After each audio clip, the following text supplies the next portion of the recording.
Hello, my name is Courtney Davis, and I'm currently a junior here at the University of Mary Washington. Today I am going to analyze Margaret Sutton's Cat and Boy on Railroad Bridge. Margaret Sutton was an extraordinary artist. Although she did not receive the recognition she deserved, despite this lack of recognition for her work, such as from fellow artist Alfred Levitt. For example, her work was found underneath her bed in the same apartment she shared with Levitt years before, almost 3,000 works to be exact. From graduating from Fredericksburg Teaching College, known as UMW today, living in New York City and globe-trotting across Europe, specifically London, Sutton was able to create an imaginary world for her compositions. By turning fantasy into reality, Sutton created works that tricked the eye, which then evolved into compositions such as Cat and Boy on Railroad Bridge, dated 1945. This composition created an optical illusion and wonder for the audience. It had dimensions of 22.2 by 31.1 inches. Cat and Boy on Railroad Bridge is a very erratic composition. Displayed prominently is a jester-like boy figure standing next to a deformed cat, whom are skating on a railroad bridge.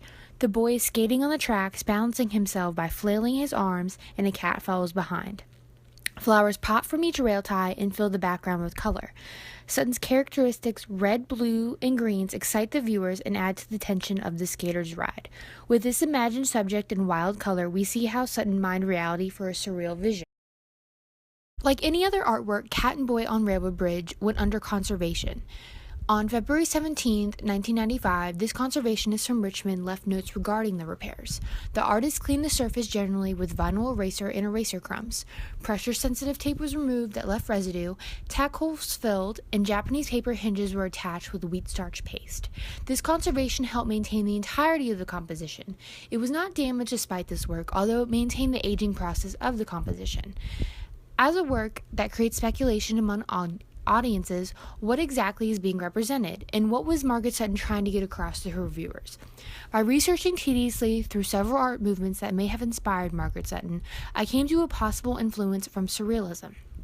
Cat and Boy resembles this movement due to its erratic subject matter and means of expression. Surrealism is not an irrational or static theory of art. It's a point of view that applies to more than just painting.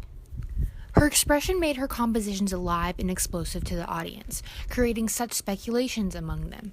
This surrealism movement was exploiting the mechanisms of artists' inspirations and intensifying experiences. Applying these rules, Sutton was using expression as a way of painting. She used expression with color and subject, which both are present in Cat and Boy. Rather than just applying paint, she used her emotions and life around her as an inspiration. A surrealist point of view does not have an exact explanation or definition. Essentially, surrealism is anti-definitive and anti-explanatory. Objects that are portrayed are often alive from the composition. Within Sutton's compositions were fantasies and dreams brought on by her, the artist. Despite these dreams used as inspiration, there is a clear barrier between what is considered a dream and what is exactly reality. A 20th century surrealist artist that resembles Sutton is Max Ernst. He portrays life from transforming his realities into abstract fantasies. Max Ernst preserves his ideas until it reaches the maturity of their own.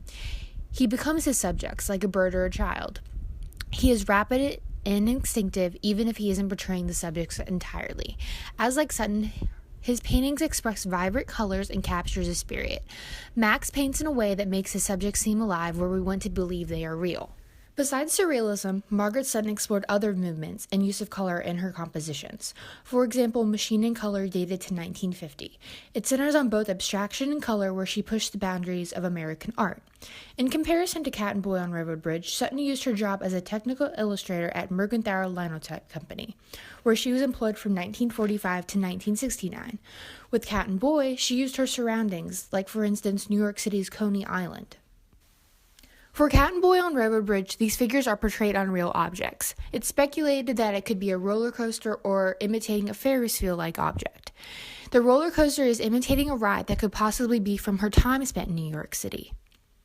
This is based strictly on speculation. However, there is a roller coaster at Coney Island that possibly could have been the sole inspiration.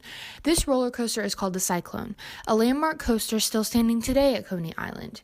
It has the same structure represented in the composition. However, there isn't sufficient evidence to support that specific roller coaster, although it does have the same structure.